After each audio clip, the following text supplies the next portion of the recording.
Welcome everybody, this is How to English. Teach and learn with Gav and Em. It's a podcast about teaching and learning English as a foreign language. All opinions stated are personal and references will be given when necessary.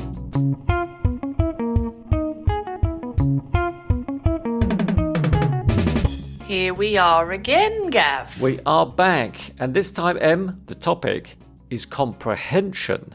Do you get what I mean? Oh, nice. I like this word. This is a really important word, comprehension. Important for teachers and learners? I would say so, but maybe more important for learners? What do you think? I think we need to define what comprehension is. Have you got a dictionary definition, Gav, up your sleeve? Em, I always have a dictionary definition up my sleeve, and today's, which comes from the Concise Oxford English Dictionary, is comprehension, noun, the ability to understand something. Well, that's nice and easy. Isn't that a nice definition of comprehension? It's easy to comprehend it, which is the verb. It is. So how can that not be important for both teachers and learners? I guess it is important for teachers to know what they're teaching before they teach it, but it's very important for your students to understand what you're teaching them. And how do we check this, Gav? How do we know they've understood it? I think we need to ask lots of questions. We need to check the answers that we're getting from our students to make sure that they really understand what they're reading, what they're listening to. It could be an understanding of grammar, of vocabulary, of a number of different things. Absolutely agree. Questions are very, very important. But also I think you need to then have a conversation about the topic or using the grammar somehow so that you can see your students are able to use it. Hold on, Em. You need to break down these steps for us. You mean you come up against a word or some grammar in context with your students. Yeah.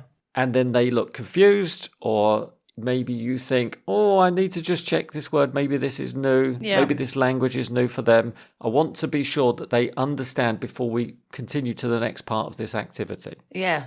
Quite often I can explain a word. For example, we're talking about a vocabulary word. I can explain what it means. The student will nod and say, yep, okay.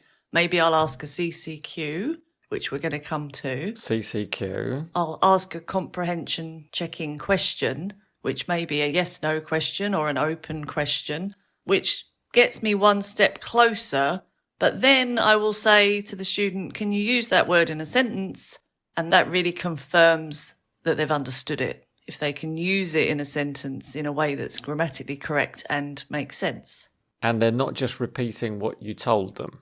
Yeah, it's a new sentence that they've generated for themselves. That is a thorough check of comprehension, in my opinion. And then, of course, do they remember it again a week later? And when they see that language again in a different context, do they still understand it? Do they get the nuances of that language? Nice word.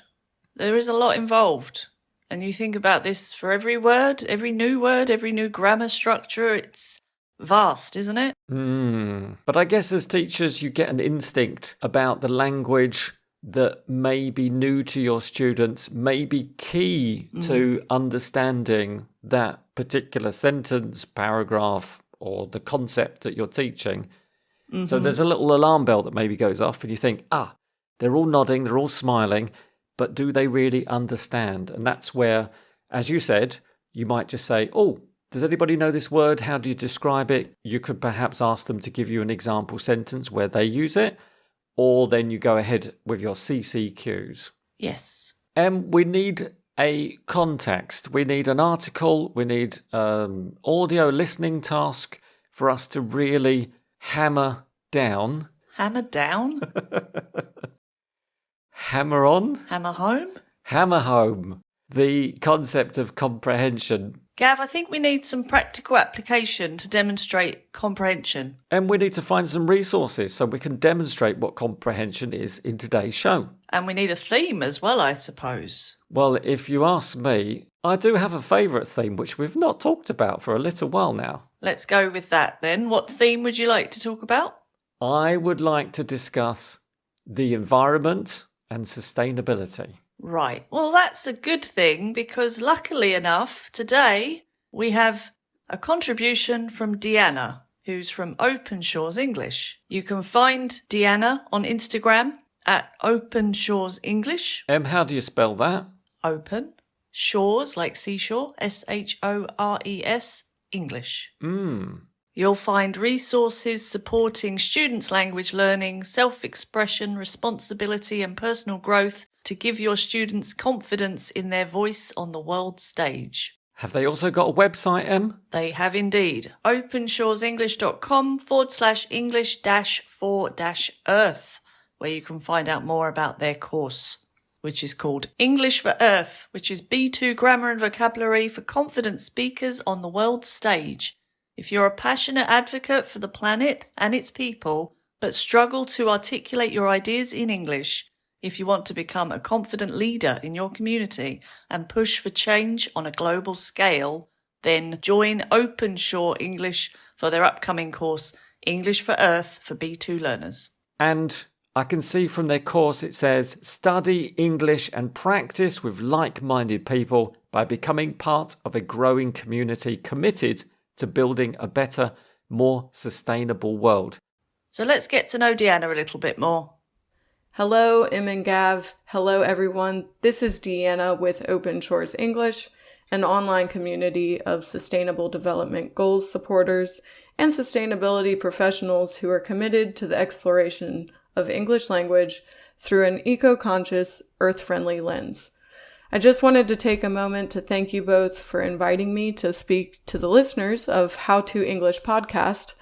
I really appreciate the work y'all are doing for the English language learning and teaching community, and it is truly an honor to be able to work with you, so thank you again. What I've got for you today is a little introduction to English for Earth, one of the programs that I offer, and I first want to point out how important it is that we do not detach ourselves from the natural world when we talk about environmental education. That's why for this segment, I've decided to give a little instruction on systems and interconnectivity. And though I do distinguish between man-made and natural systems, I don't mean to suggest that we are separate from the natural world, nor are our systems. In fact, quite the opposite. The very reason we're seeing many of our systems fail today is because we've failed to acknowledge in the past our dependence on Earth for our survival. Thank you, Deanna. It's great to meet you. You're very welcome to the show. Em, I've been very, very busy, and I have created a worksheet based on Deanna's recording all about Earth systems. Should we take a look at it? Thanks, Gav. Appreciate your hard work. So I'm going to open that worksheet now. And followers, you can also find the link to the worksheet in the show notes so you can follow along with us. That sounds like a great interactive activity for both our teacher and learner followers, Em. I've opened the PDF, Gav, and I can see it's very nice. Nice picture on the right side showing roads and rivers and mountains. It's very carefully divided into sections. You can see A, B, C, D, E. There's some cool photos that maybe draw you in and get you thinking about the topic of Earth systems. And there's a box in the center, which is a gap fill activity. So hopefully it will be engaging enough for you and the followers. Let's begin, Gav. Exercise A says, discuss with your partner what the title means to you. So the title of the worksheet is Earth Systems. Earth systems. What are Earth systems, Em? What comes to mind? Well, I don't think it's solar systems because that's outside the Earth and it's more to do with space. So it's definitely on this planet because I guess Earth with a capital E. I don't know because it's the title, but I think we're talking about the planet Earth. So systems on this Earth in the picture, which gives me an idea. It might be about roads, it might be about rivers, how the Earth moves things around naturally, and possibly how we do that too. So man-made and natural systems. That is very interesting. Very well described. It could also be about societal systems, maybe political systems. These are all possible. I guess that is an Earth system. But when I think of Earth, I'm thinking more physical than social. But then I guess there's going to be a crossover between the two. Mm-hmm. Let's move on to activity B. It says the words below will be in the listening task. Do you know their meaning? There are 8 words, and the words are impacts, consumer, degradation, contribute, vital, biodiversity, infrastructure, and inadequate. And before we start explaining the words, would you typically start at the beginning of this list with your students? No, I would probably tell them to choose a word they're confident they know and explain that, because then they've got it right, rather than start with the first one which they may not know and then they're saying, I don't know, and that's the first thing they say. So you might write the words on the board, or the students write it down on a piece of paper or on their computers, and then you just say, choose a word, describe it to me, and then you cross it off and say, that one's done, let's move on to the next one. Yes, because then when it starts to get quiet, you know that nobody knows the remaining words, and then you don't have to embarrass them by saying, do you know that one? Or choose this one. And I think it just, for me, works better. Do you know any of those words, Gav? I do. I think I know all of those words. I don't know if I could describe them very well, but I could try. Can you try and describe biodiversity? That's one I'm not exactly sure about. I think biodiversity refers to the variety of animals or plants that you find in an area. Right, so it's the mix of things in one place, perhaps. In a particular habitat. I know inadequate. I think that's when something isn't good enough or isn't enough of something. So a lack of something. How about impacts? Because I think impacts means having a negative effect on something. Yeah, it could be a noun or a verb here. Something impacts something else, but also the impacts. There are many impacts from, say, for example, having a new airport would impact the local environment. So there would be many impacts from that airport. That is a good example. Vital suggests something that's really, really important, that I need it for my life or I need it in a specific situation. Consumer, Gav? I think consumer is somebody who buys something and uses it. Yeah, I think the using is key to being a consumer. The verb to contribute is about giving stuff. Contribute to a problem. You may contribute to the solution. Very nice. Degradation is about something going downhill in a negative way, getting worse. Like a stone rolling down the hill really fast. No, more about something becoming broken or destroyed, I think. So I suppose if that stone is rolling down the hill would suffer from degradation. Probably not the stone. Maybe the stone, but the stone's probably harder than the hill. That just leaves infrastructure, Gav. What's that? Infrastructure refers to the organisation of things. We could be talking about physical stuff, as you described, roads, supplying things, the physical transportation of something. I guess this would be the infrastructure. Okay. It can also relate to hospitals, I think, and the police and community facilities. So those are services. Yeah, and they're all connected together and they all have to work to make a town or a city function properly. That sounds a bit like systems. I think it is a collection of systems. Nice. Well done, Em. I think we defined those words fairly well. And followers, if you've downloaded the worksheet, go ahead and do exercise C. Now match the words with the definitions. And remember, when you're making your own worksheet, focus on the vocabulary that's going to come up later in the reading or listening task. Make sure your students understand what's coming next. So do some comprehension activities as we're doing today. If we could just take a moment, Gav, to come away from the worksheet and talk about comprehension of these words. How would you perhaps go on a bit further and check your students have really understood what these words mean? I would ask the student a closed question. What's a closed question? That would need a yes or no answer from the student, or only one simple answer I already know the answer to. Right. For example? For example, I would choose the word contribute, and I would ask the student the question, if I contribute to something, am I adding or taking away? That's adding. And then maybe you would ask an open question, which is a question you don't know the answer to, usually starts with a what, how, where, who type question word. So I might say, how do you contribute to your community? I contribute to my community by saying good morning every morning that I go out and see my neighbours. Oh. And on top of that, I make sure I recycle all of my waste, and also I don't litter, and I support my neighbours if they need any help. That's great. So that's an example of a CCQ. It is comprehension checking questions. That was a really good example. You started with a closed question, followed by an open question. And were you reassured by your student today? I was, Gav. You proved to me that you know what you're talking about. How could you be so certain? Well, your answers were right, made sense, were logical. So I clearly comprehended the new vocabulary, and I gave you good examples in my answers. And this isn't only about vocabulary, it could be about grammar too.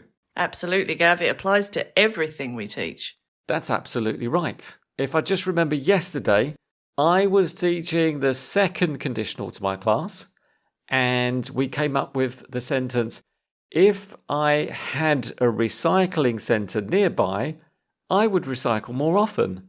Can you think of any CCQs to check the students understand that grammar, Em?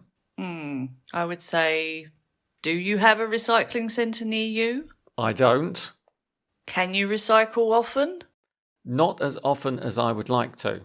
Okay, that's both closed questions. An open question, Gav? I would reformulate the sentence to check the comprehension, Em, and I'd ask, if you had a recycling centre nearby, what would you recycle more often? I would recycle paper and glass and plastic and clothes and even organic waste. That is a very comprehensive answer. You clearly understood the grammar. You understood that it wasn't possible with your second conditional sentence, but if it was possible, then that's what you would recycle. Good.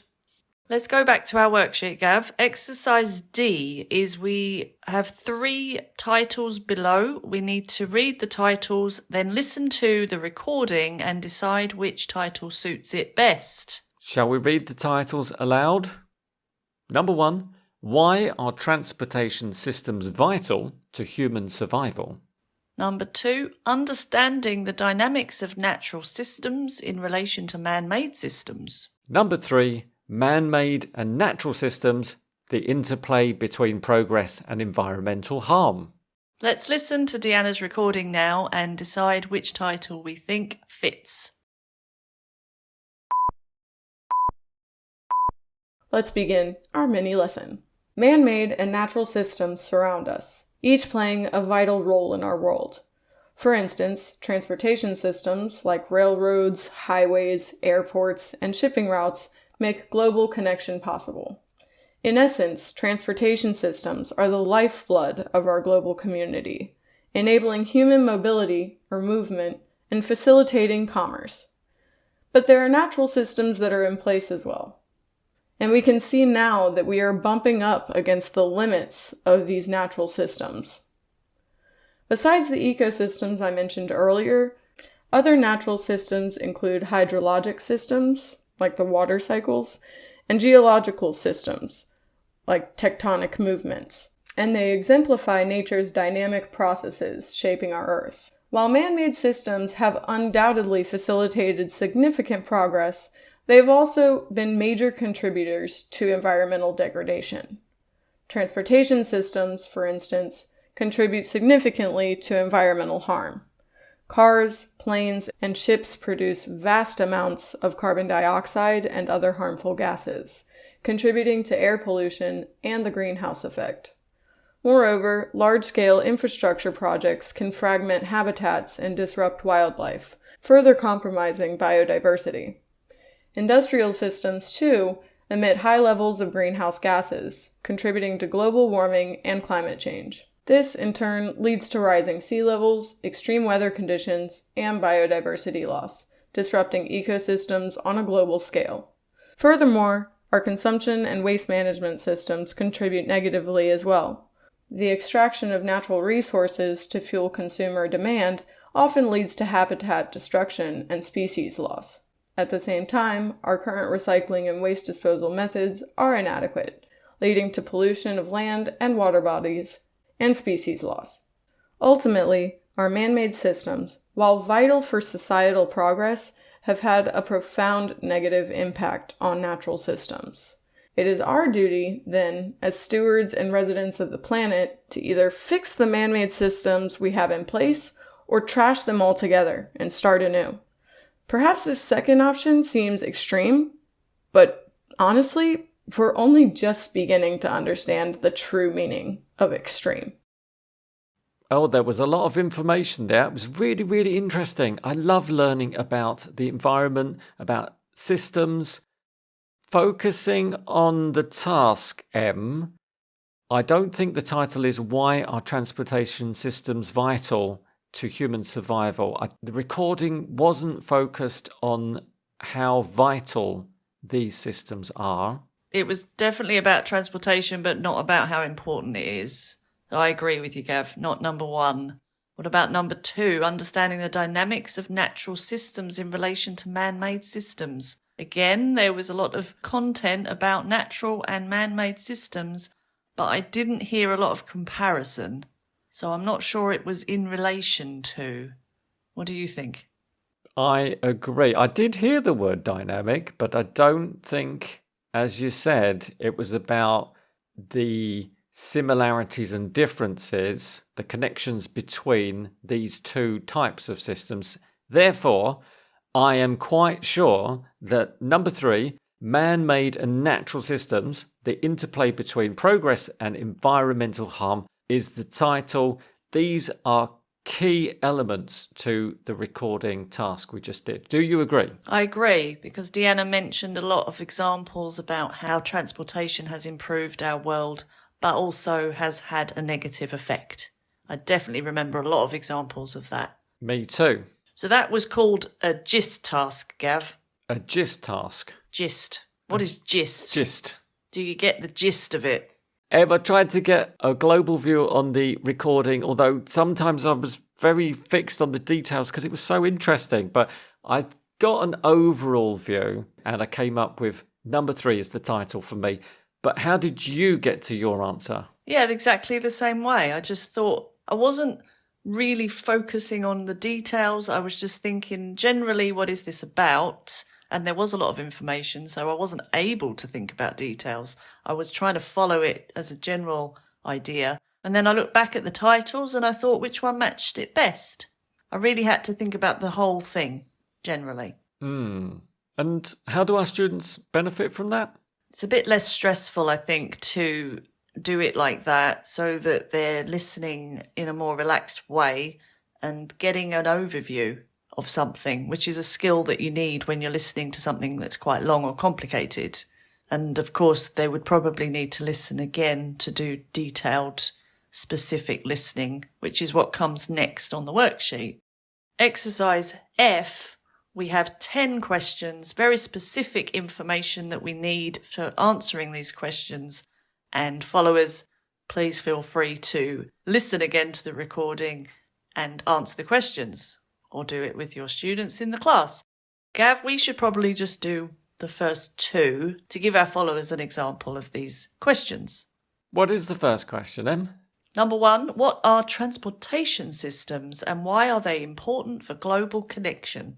Some of the transportation systems that Deanna mentioned were highways, railroads, shipping routes, and airports help us get around and they connect people. Good answer. What's question two, Gav? Question two, what are some examples of natural systems and how do they shape our Earth? If I remember the recording, some natural systems were hydraulic systems like water cycles, rivers, seas, and geological systems also like tectonic movements and how the land is shifting naturally. Taking on a new shape. So followers, continue with the rest of that exercise, complete the 10 questions and then check your answers in the key. And what's left to do? I think we've covered everything. We have covered a lot. You've got some options. I think you could go back to the vocabulary at the beginning and ask the students to come up with examples connected to the recording, how Deanna talked about impact or infrastructure. You could actually go through the transcript and find those words and then see what they relate to and see if the students can remember and use them accordingly. You could have a discussion on the topic in a more general way.